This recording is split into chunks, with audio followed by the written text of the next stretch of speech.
আমাদের বাড়িতে আমি আর আমার শ্বশুর দুজনে থাকতাম, আর আমাদের সাথে একটা চাকরানি যে আমার সাথে ঘুমাতো। যখন আমি সকালে উঠতাম আমার পেটে কালো কালি লেগে থাকত। আমি অবাক হয়ে যেতাম যে এটা কি করে হলো। একদিন আমি আমার কাজের মেয়েটিকে ঘুমের ওষুধ খাইয়ে আমার জায়গায় তাকে শুইয়ে দিলাম, আর আমি নিজের ঘরের মধ্যেই লুকিয়ে গেলাম। আর কিছুক্ষণের মধ্যেই আমি দেখলাম আমার শ্বশুর আমাকে ভেবে সেই কাজের মেয়েটির সাথে। আজও আমার পেটে ওই কালো দাগটা লেগে আছে। একইভাবে 3 সপ্তাহ ধরে রোজ আমার পেটে এই দাগ নজরে আসছিল। কালো কালির ওই দাগ আমাকে ভীষণ চিন্তায় ফেলে দিয়েছিল। কে ছিল সে যে রাত্রিবেলা আমার পেটে এই দাগ লাগিয়ে যেত? আমি যখন গোসল করতাম তখন ওই দাগ হালকা হয়ে যেত। বন্ধুরা, গল্পটি শুরু করার আগে আপনি যদি এই চ্যানেলটি নতুন দর্শক হয়ে থাকেন তাহলে চ্যানেলটি সাবস্ক্রাইব করুন নতুন নতুন গল্প পেতে। প্রথমবার যখন আমি ওই দাগ দেখেছিলাম তো ভাবলাম যে হয়তো কোথা থেকে লেগেছে হবে, কিন্তু ওই দাগটাই রোজ আমার পেটে আমি দেখতে পেতাম। এবারও তো আমার মনে সন্দেহ আসতে লাগলো, কিন্তু আমি সন্দেহ করলেও কাকেই বা করব? আমার বাড়িতে আমি ছাড়া আর 2টো মানুষই তো ছিল, এক আমার শ্বশুর আর দ্বিতীয় কাজের মেয়েটি যে কিনা আমার বয়সী ছিল। ব্যাপারটা কিছু এরকম ছিল যে আমার বিয়ের পরেই আমার বরকে বাইরে যেতে হয়, কেননা সে ওখানেই চাকরি করে। আমার শ্বশুর বাড়িতে শুধু আমি আর আমার শ্বশুর। শাশুড়ি তো প্রথমেই মৃত্যু হয়েছিল। শফিকুল তার মা বাবার একমাত্র ছেলে ছিল, কিন্তু সে চাকরি করত অন্য দেশে। আর আমাকে বলতো তোমার ভিসা তৈরি করিয়ে তোমাকেও আমি বাইরে ডেকে নেব। আমার বইয়ের বাইরে চলে যাওয়ার পর আমি ভীষণ উদাস থাকতাম। ঘরে একটা কাজের মেয়ে তো ছিল যে দিনরাত এখানে থাকত, না হলে তো আমি আর আমার শ্বশুর একাই ছিলাম।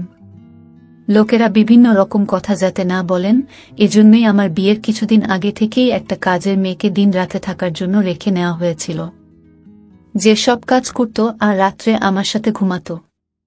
সে নিজেও যুক্তি ছিল। প্রথমে তো আমার শ্বশুরের বেশিরভাগ সময় ঘরের মধ্যেই কাটত অথবা আরাম ঘরে টিভি দেখে কাটত, কিন্তু আরাম ঘরে বসে তখনই আসত যখন তার সকালের খাবার খাওয়ার সময় হতো অথবা কোনো দরকার হতো। আমার শ্বশুর ভীষণ অন্যরকমের মানুষ ছিল। খাবার খাওয়ার আগে হাত দুটোকে 10-12 মিনিট ধরে সেদ্ধ হয়ে যেত। তারপর বারবার একটা হাত শক্ত আর বলতো কি জানি কোনো হাতটা ঠিক করে ধোয়া হয়েছে আর কোনটা ধোয়া হয়নি। তারপর খাবার খেতে গিয়ে টিভি দেখত, আমার সাথে বেশি কথা বলতো না। যদি কোনো কাজ থাকতো তখনই আমাকে ডাকতো, না হলে সে আমাকে কখনোই থাকতো না। আমি পুরো দিন সেই কাজের মেয়েটিকে দিয়ে ঘরের কাজ করতাম, তার সাথে কথা বলতাম। প্রথম 1.5 থেকে 2 মাস তো আমার এভাবেই কেটে গেল। শফিকুলের সাথে আমার প্রতি 3 দিন অন্তর অন্তর কথা হতো। আমি প্রত্যেকবার তাকে আমার ভিসার কথা জিজ্ঞাসা করতাম, কিন্তু সে বলতো যে আমি চেষ্টা করছি। যখনই আমি কাজের মেয়েটিকে আমার শ্বশুরের ঘরে পরিষ্কার করার জন্য বলতাম সে করত না। সে বলতো দিদি তুমি বরং আমার সাথে চলো, মালিককে দেখে আমার খুব ভয় লাগে। ঘর ঝাড়ু দিতে বলে যে তুমি ঠিক করে ঘর পরিষ্কার করো না। আমি কাজের মেয়েটির কথায় হাসতে লাগলাম। কাজের মেয়েটি বলতে লাগলো, না না দিদি, আমার তো তাকে একটু অন্য নজরে বলেই মনে হয়, তার নজর খুব একটা ভালো না।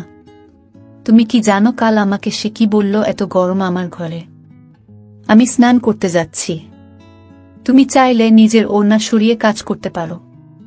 তা এই কথাটা আমার অদ্ভুত লাগলো।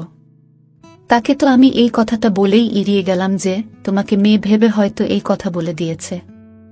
তখন কাজের মেয়েটি বলতে লাগলো, বাড়িতে বিভিন্ন রকম লোকের সাথে কাজ করেছি, সবার নজর আমরা খুব ভালো করে জানি দিদি।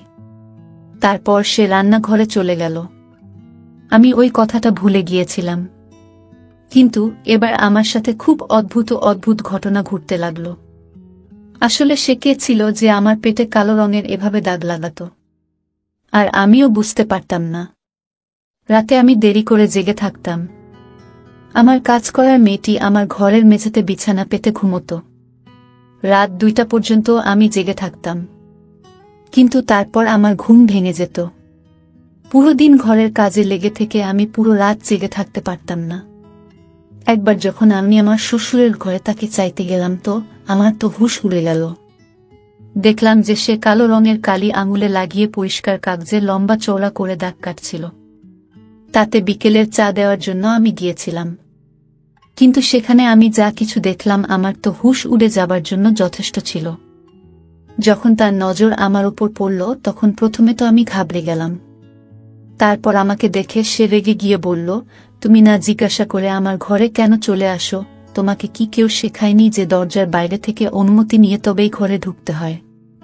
প্রথমবার সে আমার সাথে এরকম ভাষায় কথা বলছিল। সে কথা শুনে তো আমার গায়ের রং পুরো ফ্যাকাশে হয়ে গিয়েছিল।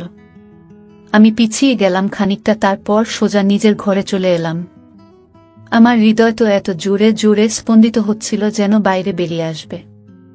আমার পেটে লাগা কালো দাগ আমার মাথার মধ্যে ঘুরতে লাগল। তাহলে কি এই দাগটা আমার শ্বশুর? এই চিন্তা আমার মাথায় আসার সাথে সাথে আমি কেঁপে উঠলাম। এটা অদ্ভুত একটা ঘটনা ছিল।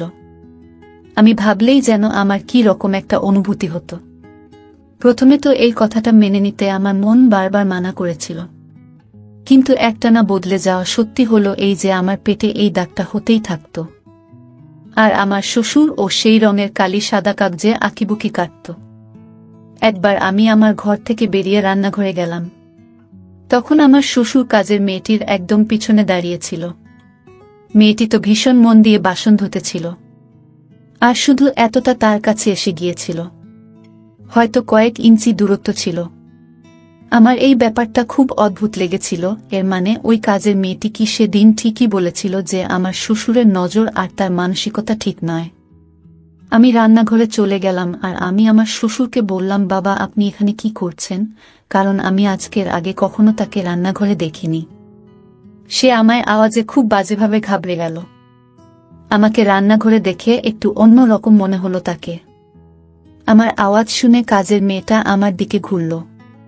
বোধহয় আমার শ্বশুরের আসার ব্যাপারটা সে খেয়াল করেনি। বাবা অদ্ভুত নজর আমাদের দুজনের দিকে তাকিয়ে রইল।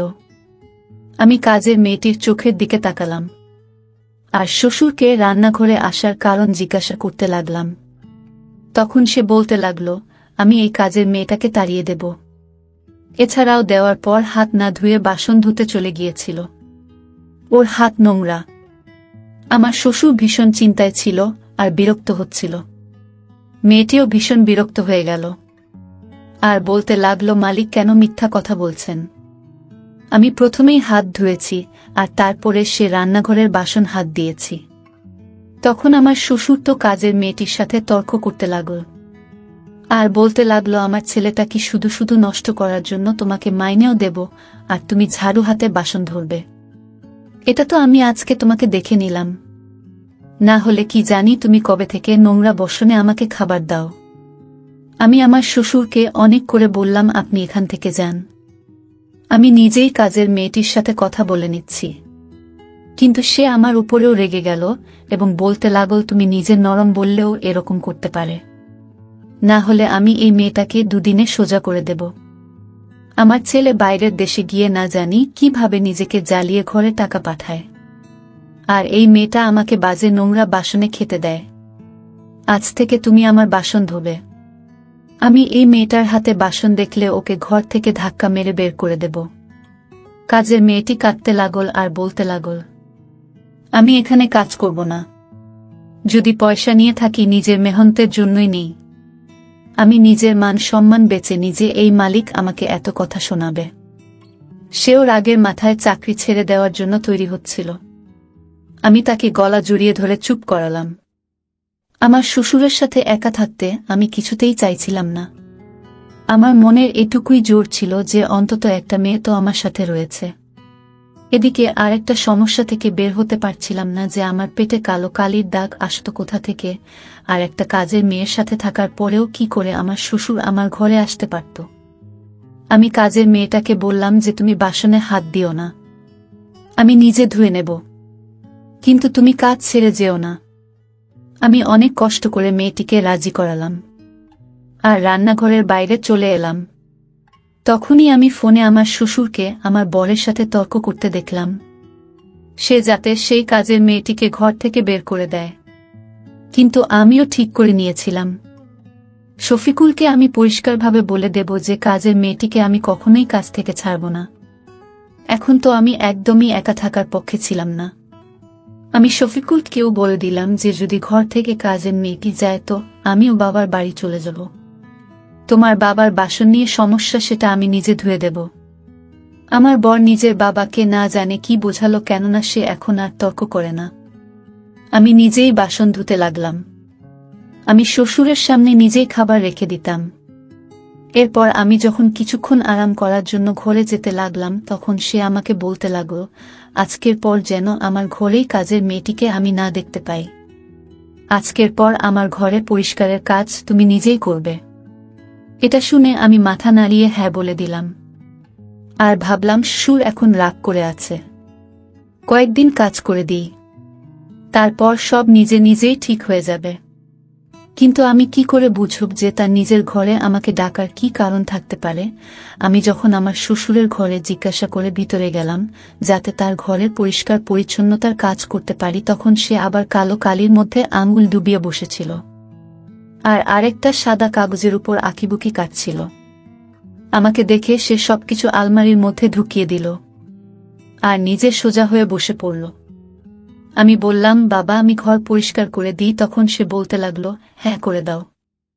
আমি তার বিছানার চাদর বদলে ঘরে ছাড় দিতে লাগলাম, কিন্তু সে বারবার আমার দিকে তাকাচ্ছিল। একবারও সে আমার দিক থেকে নজর সরায়নি। আর যদি সে এভাবেই একভাবে আমার দিকে তাকাতে থাকে, তাহলে আমি কখনোই ভালোভাবে আরাম করে কাজ করতে পারবো না। ঘাবড়ে গিয়ে আমার হাত কাঁপতে লাগলো। বন্ধুরা, আজকে এই পর্যন্তই। গল্পটির বাকি অংশ বলবো আগামীকাল। তো যারা আমাদের এই চ্যানেলটি নতুন দর্শক, তারা চ্যানেলটি সাবস্ক্রাইব করে আমাদের সাথে থাকুন। ধন্যবাদ।